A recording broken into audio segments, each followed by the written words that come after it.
Muito bem, hoje nós vamos fazer o resumo do capítulo 3, itens ambientes externos, que é uma parte muito extensa e que, para fazer um resumo, eu tive que realmente condensar muitos pontos mais importantes, ou seja, aqueles que realmente são importantes para serem gravados e utilizados nos seus trabalhos.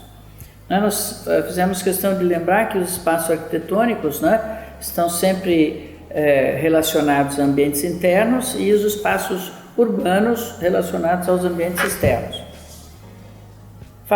Começamos a falar, como sempre, em todos os itens, a gente comenta os aspectos da beleza, do fundamento da beleza no nosso trabalho, lembrando que a beleza leva ao bem-estar, ao prazer, à felicidade, e que a única maneira de se produzir a beleza com mais facilidade no trabalho é juntando um arquivo visual de alta qualidade. E esse arquivo visual a gente consegue fazer com a observação do ambiente em torno da cidade, dos ambientes internos, fazendo uma seleção crítica e afinando o nosso olhar para que o nosso trabalho resulte produto de um arquivo visual bastante consistente e rico. Falamos que os ambientes externos são principalmente contemplativos e que são dois pontos importantes: eles são ambientes contemplativos por excelência e os espaços urbanos são ambientes democráticos, e por isso que o poder público deveria cuidar da qualidade para que as pessoas pudessem usufruir de forma igual a beleza da cidade, falamos também em seguida sobre o nosso atendimento ao ser humano na sua integridade, ou seja, integridade física, fisiologia, que é a visão no nosso caso, a integridade psicológica, da parte emocional, dos nossos sentimentos, e não mais dos sentidos. Na parte física são sentidos, na parte emocional os sentimentos. E que nós devemos também obedecer à nossa consciência quando temos uma opção de projeto que pode beneficiar o cliente, o usuário, a comunidade e o meio ambiente. Nós devemos buscar atender a essa soma de interesses, do ser humano, do usuário daquele espaço, dos objetivos do cliente, da comunidade e do meio ambiente. E lembramos então que essa maneira de enxergar a parte fisiológica do ser humano nos seus sentidos, que é o sentido da visão, no nosso caso, e a parte emocional, que é a sua parte psicológica, forma aquilo que nós denominamos internacionalmente da arte e da ciência da iluminação. Eu apresentei um quadro onde eu descrevo bem claramente como isso funciona na prática da nossa profissão, para que ficasse gravado, na lembrança que nós estamos permanentemente em contato com a ciência e, portanto, com a técnica da iluminação, para que a gente alcance os objetivos de projeto que são puramente de sensibilidade, de emoções e de beleza, mas uma coisa não prescinde a outra. E lembramos, mais uma vez, como falamos bastante em ambientes internos, que são as formas e as cores de qualquer ambiente, sejam eles internos ou externos, que definem esse caráter emocional de qualquer ambiente. Portanto, as formas vêm da direção da luz e da modelagem do ambiente. Fazendo uma comparação, os dias de sol são aqueles que têm muita sombra, porque tem maior contraste, e os dias nublados são aqueles que são mais difusos, porque eles têm menor contraste, já que existe a difusão da luz através das nuvens. Passando isso para os ambientes internos, para a iluminação dos ambientes internos, nós podemos dizer que, da mesma maneira que os ambientes nublados são menos interessantes e os dias ensolarados são mais atraentes, os ambientes definidos cenograficamente com maior acentuação de formas e sombras e intensidade das cores do ambiente externo são muito mais interessantes do que aqueles ambientes difusos, onde a graça da textura das superfícies e das formas não é percebida com tanta intensidade, com tanta valorização. E além das formas, associa-se a isso as cores, principalmente cores frescas da manhã e cores mornas da tarde, para que nós tenhamos impressões diferentes em termos de reação emocional. Nos jardins, a intensidade, a diferença das cores é bem mais cenográfica do que propriamente emocional, ao contrário do que acontece nos ambientes internos. Nos ambientes internos, a cor tem um componente psicológico fortíssimo. Mas nos ambientes externos a gente tem uma permissão maior de uso variado de cores, já que nós estamos falando de ambientes que são prioritariamente cenográficos, não no sentido do teatral, mas cenográfico no sentido de um ambiente mais rico do ponto de vista do estímulo visual, ou seja, da variedade visual, né?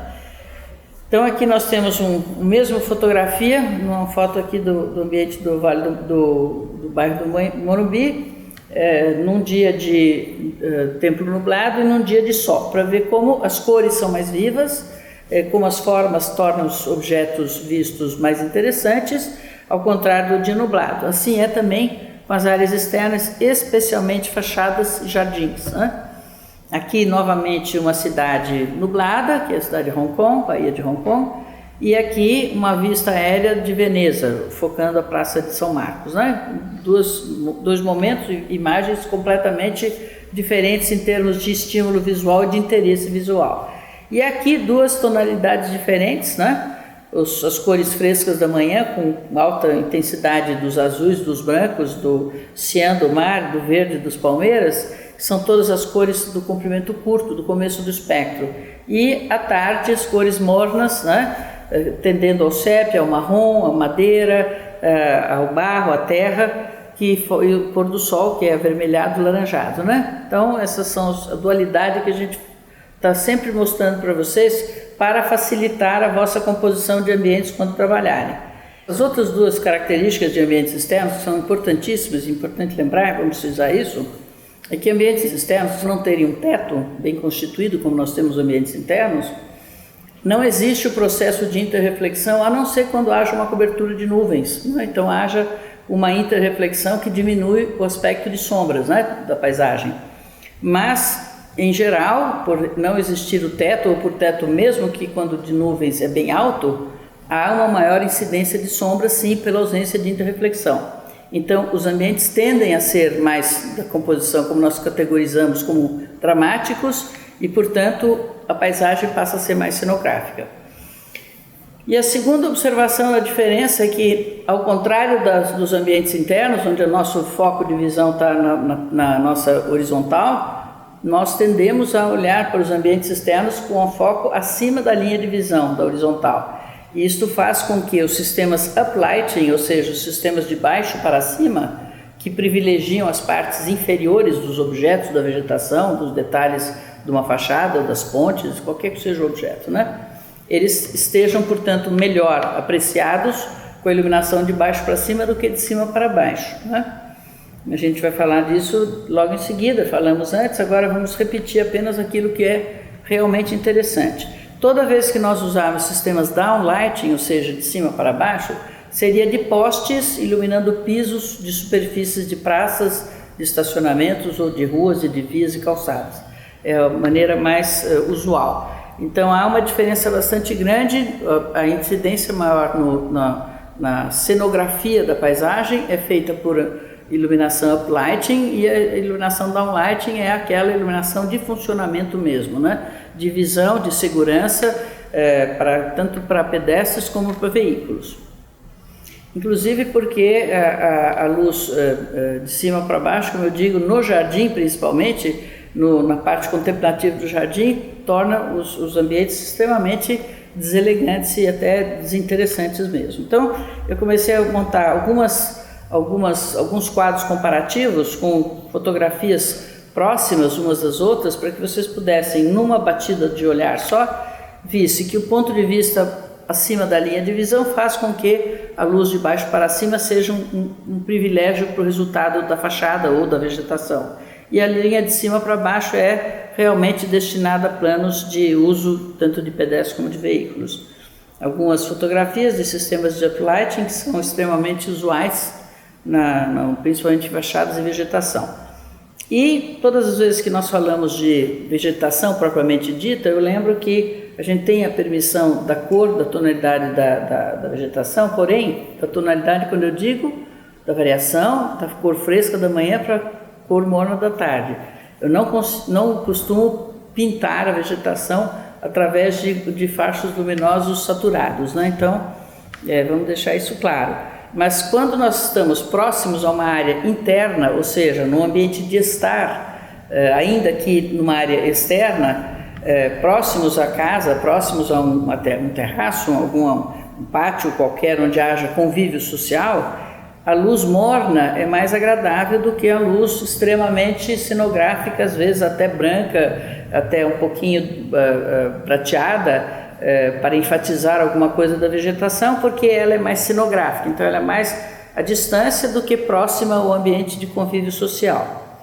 Mas nós podemos fazer sim uso acabei de falar da cor prateada, e aqui eu coloquei um resumo de variedade da tonalidade, porém dentro da variação natural da luz branca, luz dourada, prateada e dourada, fazendo uma composição como nesse quadro, no primeiro quadro aqui, é um partido do desenho, desenhando com diversidade visual. O segundo é um trabalho também da senhora Motoko Ishii, numa praça onde as árvores estão extremamente prateadas, exatamente para enfatizar o aspecto natural dessas árvores.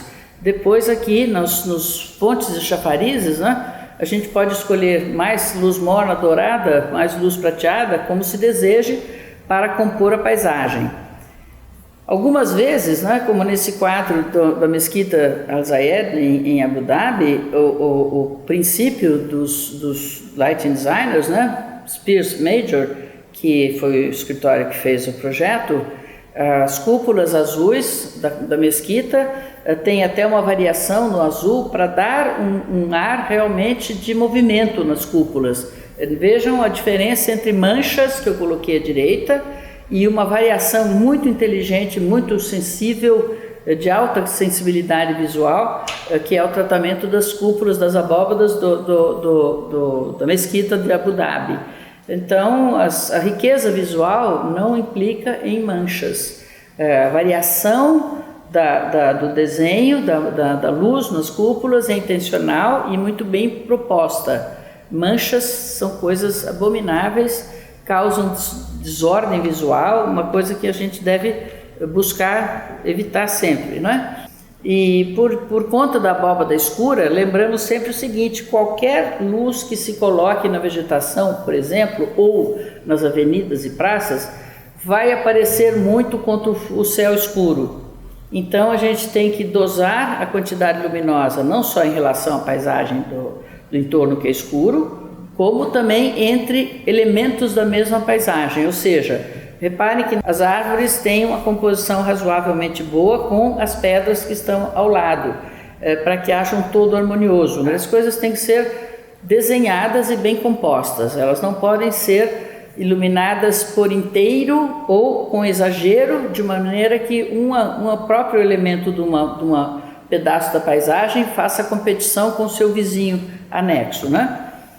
Outra coisa que a gente chama atenção é a diferença de luminárias de boa qualidade, quando elas não têm nenhum ofuscamento, como essas duas primeiras fotos, se comportam muito bem na paisagem, porque elas não se sobressaem contra o fundo e a vegetação, o piso e etc., os outros elementos urbanos. E aí, de repente, no caso aqui da Avenida Paulista, o poste tem um desenho tão formalmente presente, que num dia com um pouquinho de neblina, o volume desse contínuo de postes ao longo da avenida, pela lei da continuidade da Gestalt, né, parece um conjunto, um cordão luminoso, que não é nem um pouco agradável na paisagem noturna. Era melhor que nós tivéssemos alguma coisa parecida com a foto número 1, onde a gente não vê o facho luminoso emitido e vê a superfície embaixo iluminada, né?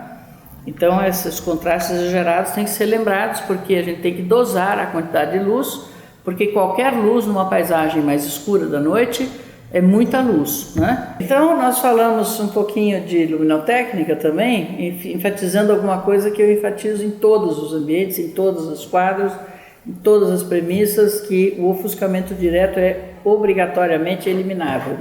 Nós não podemos ter ofuscamento direto, particularmente nos ambientes externos, porque o contraste da noite escura exagera o efeito do ofuscamento, então qualquer luz ligeiramente mais brilhante será muito mais percebida por conta do fundo escuro. Então, as luminárias têm que ter perfeito controle do ofuscamento. A gente mostrou aqui o ofuscamento direto numa pista, né? Também numa infeliz solução de iluminação rasante ao piso, né? Ainda mais com automóveis, o automóvel é alto, ele encobre a luz, não poderia ser usado de maneira nenhuma, né? E lembrando também que não só o ofuscamento é importante, mas também que a composição das fachadas, o brilho dentro de uma mesma fachada deve ser composto com a sua arquitetura. Então a gente mostra aqui uma fotografia do Copacabana Palace com uma iluminação muito adequada e suave, e depois um conjunto de hotel onde todas as torres da arquitetura são iluminadas com linhas luminosas exageradamente claras, fazendo com que haja uma distorção da própria arquitetura. Também é um exagero, é horrível, a cor azul é péssima. Enfim, nós temos que mostrar sempre que contra um ambiente de alto ofuscamento, a gente pode estudar soluções como nessa passarela, de baixa luminância, ou seja, de pouco brilho, onde toda a pista é iluminada, mas nada incomoda a visão do transeunte, do usuário. Então, realmente, a definição de ofuscamento, a exigência do controle do ofuscamento é altíssima em ambientes externos. Aí nós falamos de todos os ambientes de áreas externas, né, que nós abordamos, que foram principalmente jardins, uma parte longa, né, fachadas e monumentos, que também são muito importantes para áreas externas, principalmente públicas, né, viadutos e pontes, espaços públicos. Os espaços públicos são inúmeros, mas nós selecionamos só as circulações de veículos e de pedestres, né? Ruas, avenidas, vielas, etc. Túneis, praças e avenidas, os parques, que são significativos nas cidades, né? E os grandes espaços urbanos. Então, os jardins são áreas predominantemente contemplativas, são áreas de relaxamento, de descanso, de convívio social e de contemplação. Portanto, a riqueza visual é a coisa mais importante do jardim. Então, as premissas estéticas são as mais importantes, a harmonia e o equilíbrio entre as formas e as cores tem, portanto, um papel muito importante. Uma das coisas importantes dos jardins é saber escolher o que nós vamos iluminar e o que nós não vamos iluminar, porque o desejável à noite é que a gente tenha um desenho de objetos ou de coisas iluminadas que formem um conjunto harmoniosamente agradável, esteticamente agradável, harmonioso. Então, aqui nós vemos a beira de um lago, que é todo preenchido com pequenas cerejeiras na borda, uma árvore muito grande no começo e alguns bambus no final à direita.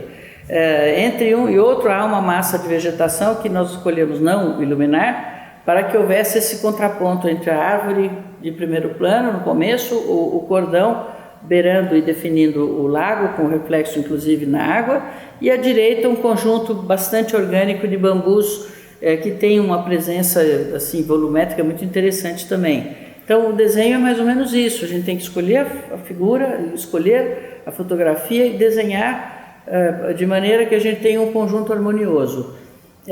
Falamos depois do que as pessoas chamam isso de passo a passo. Eu detesto a expressão passo a passo, como também não gosto da expressão de dicas, porque na arquitetura, na paisagem, nada se repete com essa simplicidade. Portanto, um passo a passo pode ser uma coisa muito perigosa, porque a gente pode ter situações que são diferentes umas das outras e o que vale numa sequência para um, talvez não valha para outro.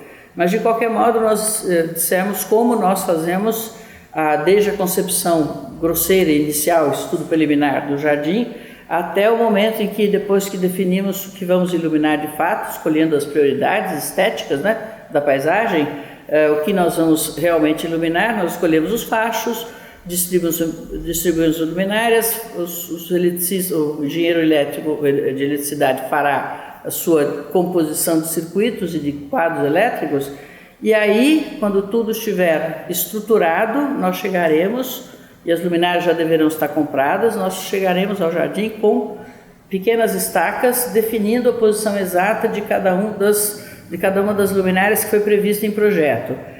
O jardim é um elemento orgânico e nunca haverá uma absoluta coincidência de espécies e de locais daquilo que estava na planta para o jardim de fato, né? Essa sequência de atitudes e de atividades do jardim já foi demonstrada e nós faremos depois nas aulas práticas do curso maior de iniciação, que nós vamos fazer nas aulas práticas, nós vamos mostrar isso ao vivo em cores para que todo mundo consiga definir com clareza como é que nós fazemos para chegar da concepção à focalização final. Não preciso dizer que depois de fazer a luminária, colocar a luminária no lugar certo, nós temos que pegar uma a uma e focalizá-la na posição exata. Esse é um trabalho que o autor do projeto deve fazer, a menos que ele tenha equipes maravilhosamente já experimentadas e que possam fazer. Normalmente, quando eu tenho um jardim muito grande, eu ensino, por exemplo, as meninas a fazerem palmeiras. Então a gente faz 2, 3, 4 palmeiras juntas e aí eles já são capazes de fazer as demais, né? Quando se trata de áreas muito grandes.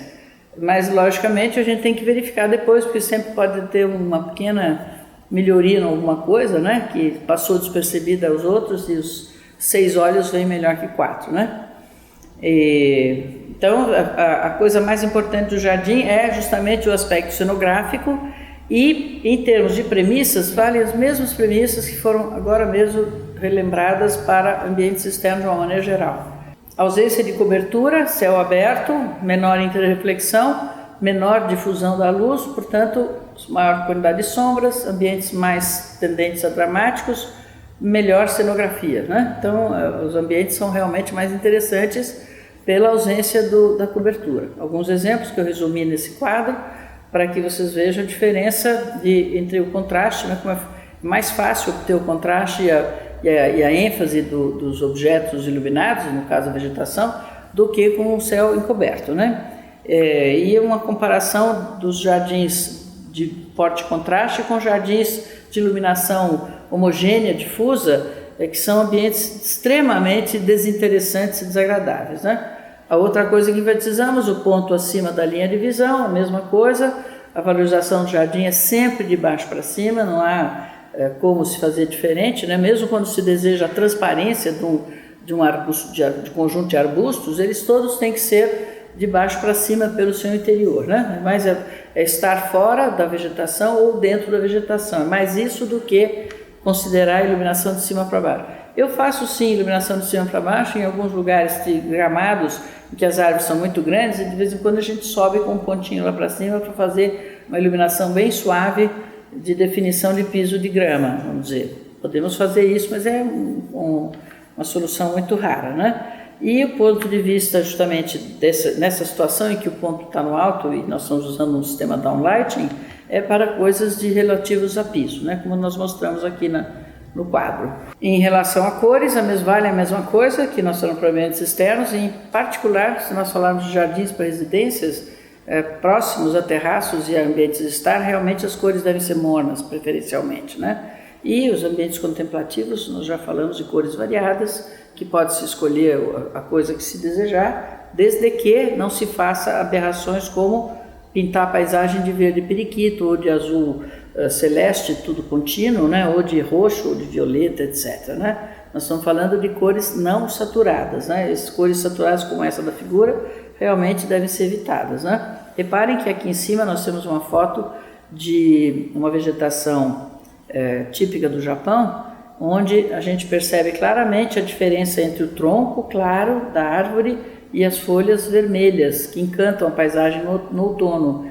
Então, aqui temos um exemplo de como funciona bem a iluminação de cores full spectrum, né? de cores brancas, ou mais mornas ou mais brancas, mas que não destroem a cor de cada parte da árvore, no caso, né?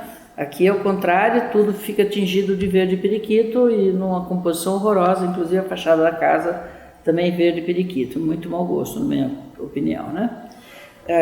Outra característica, lembrando a mesma coisa de ambientes externos, são os contrastes exagerados, que devem ser evitados, especialmente em elementos como escadas. Às vezes as escadas têm essa mania de usar cordões nos degraus, os cordões são tão intensos que você começa a enxergar a escada como se fosse uma cascatazinha, uma pequena cascata, né? Eles ficam contínuos, um brilho contínuo faz com que a gente perca a noção da escada e torne a escada um objeto muito inseguro, né? O ofuscamento, evidentemente, obrigatoriamente nulo, né? Como se mostra aqui na figura.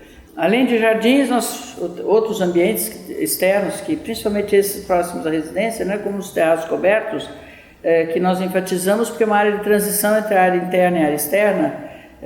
Segundo algumas pessoas, os paisagistas acham que são eles que têm que fazer o terraço e as pessoas de interiores devem fazer a parte do terraço, né? Eu acho que sim, a arquitetura do terraço pertence ao ambiente interno, deveria acompanhar a residência, mas com um diálogo muito correto com o paisagista, porque a área de terraço e transição, não só para se poder ver o jardim, ele não pode ser muito iluminado, porque senão o jardim perde valorização, porque toda vez que ele tem uma cavidade clara entre um fundo escuro e o interior, essa cavidade do meio, se ela for muito clara, ela perde o contraste e a apreciação do jardim que está no fundo. Então, o terraço tem que estar abatido, mas para que se veja o jardim lá ao fundo, mas não tão abatido, com tão pouca luz, que o ambiente interno passe a ter nos vidros do terraço um espelho.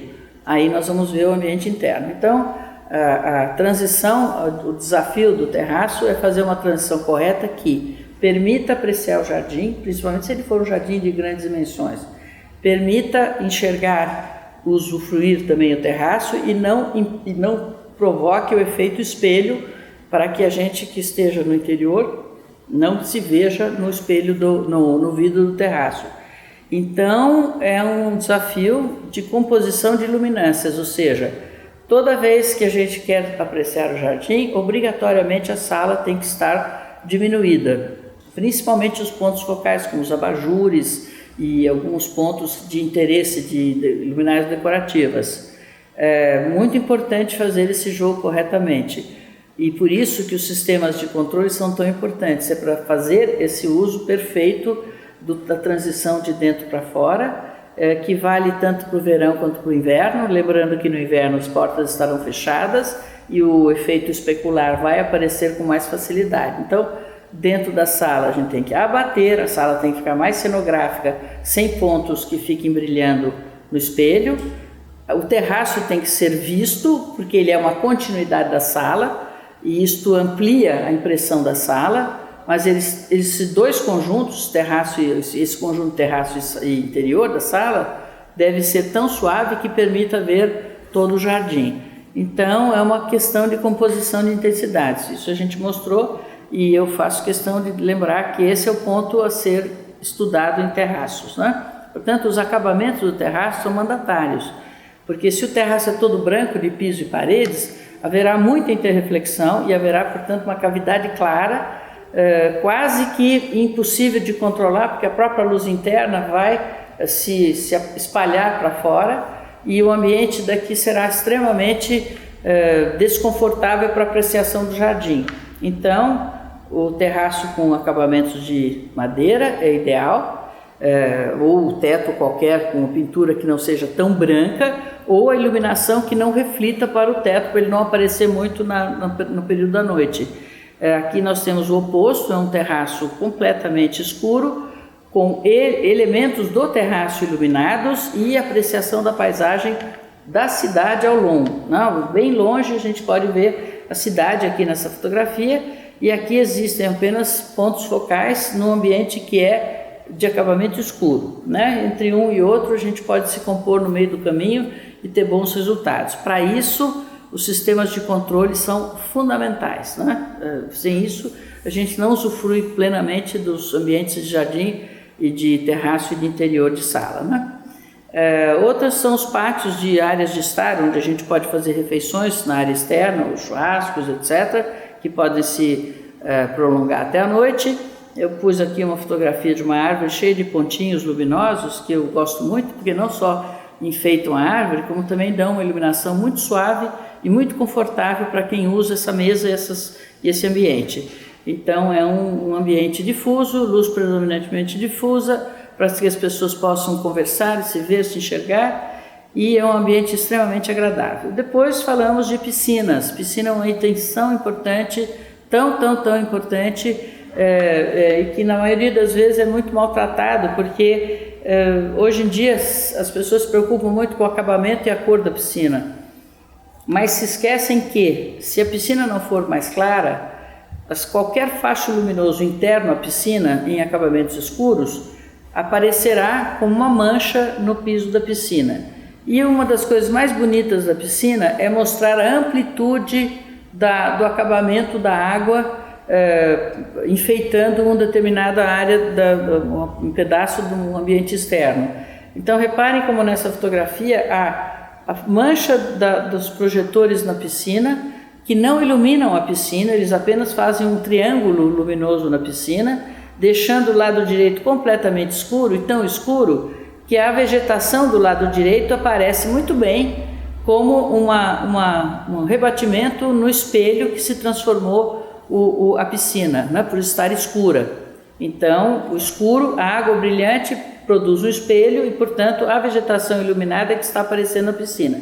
Então, essa piscina tem uma confusão de efeitos, um pouquinho de espelho, um pouquinho de luz dirigida ao piso, fazendo um recorte no piso da piscina, ao passo que aqui, no lado esquerdo, embora todo o terraço aqui seja coberto de madeira, que é um ótimo acabamento para o terraço, ele está fartamente iluminado. Aqui tem uma área branca muito mais valorizada do que a própria área da piscina. Deveria ser o contrário, na minha opinião, né? Então, se esse piso tivesse a tonalidade próxima da cor da madeira e essa piscina estivesse um pouco mais luminosa, suavemente iluminada, obviamente essa piscina teria um valor maior para esse ambiente, né? Daria um valor maior. Neste outro exemplo, em que a piscina aparece como um todo único, né? Embora haja uma mancha, porque o facho luminoso não foi bem selecionado, então ele acabou dando uma manchinha na piscina, mas existe a iluminação íntegra, digamos, da piscina como um elemento único. Então, como um elemento da paisagem, essa piscina é mais agradável do que a outra anterior, né? E aí nós lembramos que a piscina não precisa ser só a piscina, ela pode ser também um espelho, porque o efeito de rebatimento da vegetação em torno na água da piscina, quando ela não está iluminada por dentro, é muito bonito também. E por isso que nós vamos passar a falar de espelhos d'água, que são outro elemento importante na paisagem. O espelho, como a gente vê muito na natureza, é um elemento de muita riqueza visual, de muito interesse visual, como a gente pode ver aqui no Parque Nacional Torres del Paine, né? Então, quando a gente tem grandes espelhos d'água, aqui um espelho d'água dessa categoria, a vegetação interna tem que ser muito bem iluminada, de maneira a poder aparecer no rebatimento com a integridade da paisagem. Aqui temos uns aparelhos de iluminação, que são quase que umas motocicletas dentro da piscina, né, do espelho d'água. Eles aparecem mais do que a vegetação, quase. À direita a gente vê aqui, parece um flamingo, assim, um flamingo quadrado, né, que ele se rebate, inclusive, no espelho d'água, e ele aparece em duplicidade, então ele fica muito mais comprido, né? Então, do mesmo jeito que a gente vê o rebatimento da vegetação, do capim, gordura aqui desse capim, que eu não me lembro o nome agora, a gente vê o rebatimento dos projetores. Então, obviamente, esse é um projetor que joga luz para cima, para baixo, para todos os lados, e que não ilumina convenientemente a vegetação para que ela possa se dobrar no espelho d'água como a gente deseja, né? Enriquecendo a paisagem. Então, atenção ao facho e atenção à dimensão na verdade, essa vegetação é típica para ter iluminação interna a ela, né? Aí a gente não veria ninguém no espelho d'água, não teria o problema dos 12 volts, 24 volts, 220 volts, e disso, e de etc., de eletrocução, etc., mas aqui o aparelho mais parece que está iluminando um muro da penitenciária do que uma vegetação, né? As quadras esportivas, a gente falou rapidamente sobre o fato de que nos quadros de lazer é preciso tomar cuidado com a altura das luminárias, né, a posição das luminárias, quadros de tênis principalmente, a luz deve vir de cima para baixo, não de lado, que isso causa ofuscamento para os atletas, né, para as pessoas que estão se divertindo jogando tênis ou basquete, o que for, vôlei, etc. Então a altura dos postes é importante e o facho da luminária para evitar o ofuscamento que a gente percebe desse lado aqui, né? Então muito cuidado com as quadras. Eu visitei anteontem uma quadra que um cliente considera né, boa para a prática do tênis, e eu falei para ele, então joga a bolinha para sacar para você ver como vai dar o ofuscamento. E realmente dá um ofuscamento muito forte. Mas é uma quadra de lazer, no condomínio, então não é alguma coisa que seja assim tão grave, né? é uma coisa perdoável, né? Mas aqui no caso não. Ali eles têm altura boa, só a luminária que tem um facho exagerado. As escadas são aqueles elementos importantíssimos que têm uma alta dose de incidência da segurança, né? Principalmente para pessoas de idade, e que não podem ser iluminadas de maneira que a gente perca a identificação da quina do piso e do começo do piso do outro degrau. Então, a diferença entre o piso de cima e o piso de baixo tem que ser muito bem visto. Como fazer isso? De várias maneiras. Porém, o que não se pode fazer é iluminar tanto lateralmente a escada que piso e espelho fiquem com o mesmo valor. Isso faz com que a plástica, a modelagem da escada seja destruída e, consequentemente, quando você olha, você vê uma superfície contínua e não percebe mais a diferença de degraus. Isso é que gera a insegurança na escada. Então eu mostrei, em contrapartida a essa escada difusa, cheia de luz, todo mundo igual, eu mostrei uma escada da fazenda que nós fizemos com luzinhas de balizadores de pequena altura, iluminando cada piso, mas aqui no caso o piso é um pedaço de madeira, ladeado de grama e de terra, e portanto há uma diferenciação quase que natural. Mas aqui eu mostrei mais para ver como a escada bem desenhada é mais interessante do que uma escada explodida onde todos os degraus têm o mesmo valor. Nas circulações nós fizemos menção, enfatizei bastante que a circulação não precisa estar iluminada por igual. A gente quer que as pessoas possam andar na circulação em segurança. Então, se a gente puder tirar partido de uma vegetação anexa, como aqui em Highline, em Nova York, é muito interessante. A gente vê o piso pelo negativo da valorização do jardim. Então, essa é uma solução muito bonita. A outra é uma solução de balizamento, com um efeitozinho luminoso, que faz um desenho no piso. Eu não costumo usar isso, mas nesse caso aqui é bem simpático, né? É bem bonitinho. Só não colocaria essa outra luzinha aqui do lado, que é um outro efeito difuso, diferente desse. Esse da esquerda é muito mais simpático, muito mais bem resolvido. A luminária é muito boa, né? Porque o facho luminoso é rigorosamente igual um ao outro, né? Então a luminária é bastante precisa. E o lado direito era perfeitamente dispensável, né? Essas duas manchinhas aí, não, assim como as manchas do edifício, ali não tem interesse algum, né? E aí falamos novamente da vegetação do jardim, que é o item mais importante do ponto de vista contemplativo, esteticamente é o ponto alto de um jardim, mostrando como é importante ter uma valorização de baixo para cima, da textura, das sombras e que enfatizam a modelagem, o valor da textura do jardim, né? Como nessa foto, e em contrapartida de um jardim confuso, que tem muito pouca valorização da vegetação, e tem linhas luminosas contornando os pisos, que são pisos irregulares, né? Quer dizer, na verdade a linha luminosa enfatiza um desenho que não é bonito, né? Que é até desagradável, que poderia ser escondido, né? Se não houvesse a valorização pela linha da periferia, o piso passaria, essa conformação estranha nem seria enfatizada, mas com a linha luminosa criou-se o padrão de um desenho que é bastante feinho, né? Uma coisa que não tem muita graça, né?